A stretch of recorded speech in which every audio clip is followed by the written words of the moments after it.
ربما تجمعنا أقدارنا ذات يوم بعدما عز اللقاء. النجاح بعد المعاناة، من عامل أرجيلة لرائد أعمال بتركيا. قصة حقيقية لشاب سوري غير مصيره رغم كل شي. قصة جديدة من حكايتي وحكايتك. اسمي رامي من حمص. كنت أشتغل بمقهى صغير على أطراف المدينة. كنت جهز الأرجيلة ونظف الطاولات وأحيانا أطبخ بيض. قبل الحرب كنت أحلم إنه أفتح مطعمي الخاص، أكتب أفكار الوصفات على دفتر قديم وأرسم ديكور خيالي بسيط فيه أضوية صفرة وطاولة خشب قديمة. بس الحرب أكلت كل شي.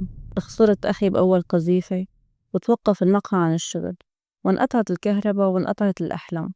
بال2015 هربت من حمص للبنان، بعدين على تركيا. كانت الرحلة طويلة عبر المهربين، جبال، بحر، ومذلة ما ممكن نسيانها.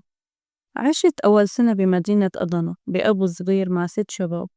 كنت أشتغل بمغسل سيارات ب15 ليرة باليوم.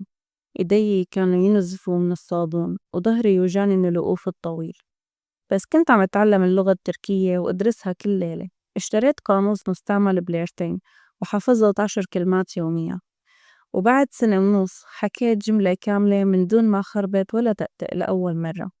مرحبا بان رامي، بان yemek pişirmeyi seviyorum. مرحبا أنا رامي أحب الطبخ. بيوم من الأيام إجت زبونة على المغسل وسألت: مين طبخ الغدا لهدول العمال؟ قلت لها أنا. قالت لي: والله أطيب رز ودجاج دقته بحياتي. وكانت هي الجملة نقطة تحول. تبين إنها مديرة تسويق بشركة عقارات، وكانت عم تدور على طباخ منزلي يشتغل يومين بالأسبوع. اشتغلت معها سنة كاملة، علمتني شي واحد مهم: الناس ما بدها أكل وبس، بدها إحساس. قررت بلش مشروع صغير، صندوق غدا سوري. فكرة بسيطة، أطباق شامية يومية بعلب أنيقون سلمها للمكاتب والشركات. بلشت ب10 علب عن طريق الإعلانات على الفيسبوك. خسرت بأول أسبوع، بعدين إجت أول زبونة دائمة، بعدين موظف مكتب، بعدين دكتورة.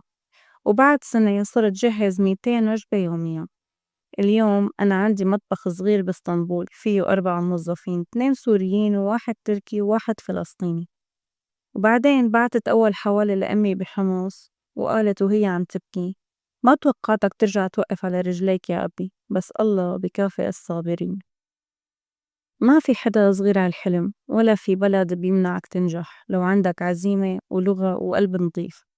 أنا اليوم ماني مجرد طباخ، أنا إنسان اختار يصنع طريقه رغم إنه بدأ من أبو مظلم، من غير لغة ولا أوراق ولا حظ.